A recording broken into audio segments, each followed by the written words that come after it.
8ই March আন্তর্জাতিক নারী দিবস।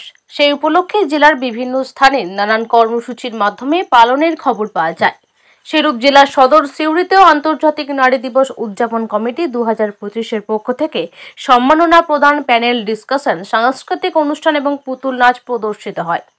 এই দিন অনুষ্ঠানে উপস্থিত ছিলেন বীরভূম জেলা শাসক বিধান রায়, অতিরিক্ত জেলা শাসক উন্নয়ন বিশ্বজিৎ মোদক, অ্যাডিশনাল সেশন জজ আরতি শর্মা রায়, বিশিষ্ট শিল্পী তৃপ্তি মুখোপাধ্যায় প্রমুখ। স্বাগত ভাষণ দেন অনুষ্ঠানের অন্যতম উদ্যোক্তা মৌসুমী ব্যানার্জি। তৃপ্তি দেবী তার বক্তৃতা দীর্ঘ শিল্পী জীবনের অভিজ্ঞতার কথা তুলে ধরেন।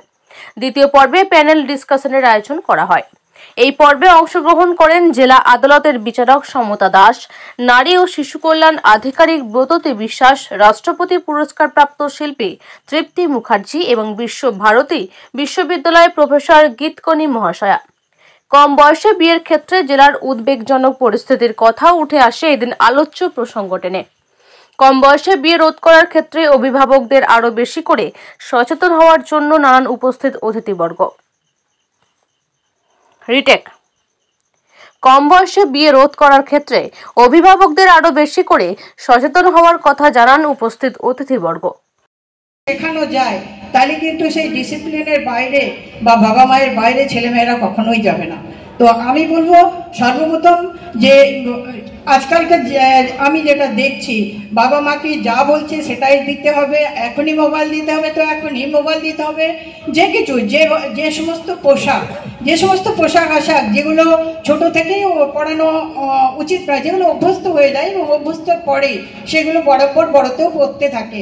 তো আমি বলবো বাবা মাকে নিজেদেরকেও একটু শেখা দরকার কিভাবে, যেহেতু আমরা বাঙালি, আমরা এই বীরভূমের কথাই বলছি, যে বীরভূমের আমাদের যেমন নিয়ম, সেই নিয়ম অনুসারে সেই সমস্তভাবেই যদি বাচ্চাদেরকে মানুষ করা যায় তাহলে কখনোই এরকম ধরনের হবে না।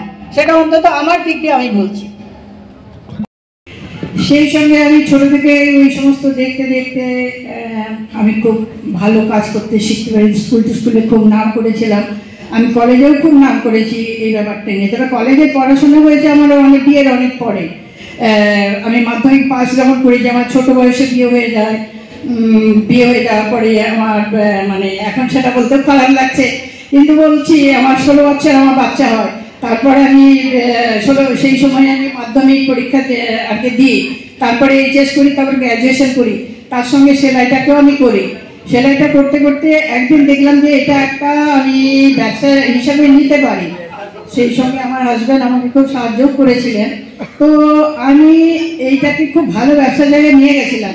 এমন একদিন আমি যে গল্পটা বলতে চাইছি, যেটা হচ্ছে আমি আমার 2 হুইলার লাইনে আমি কি করে এলাম, সঙ্গে এটাও তো বলা যেতেই পারে।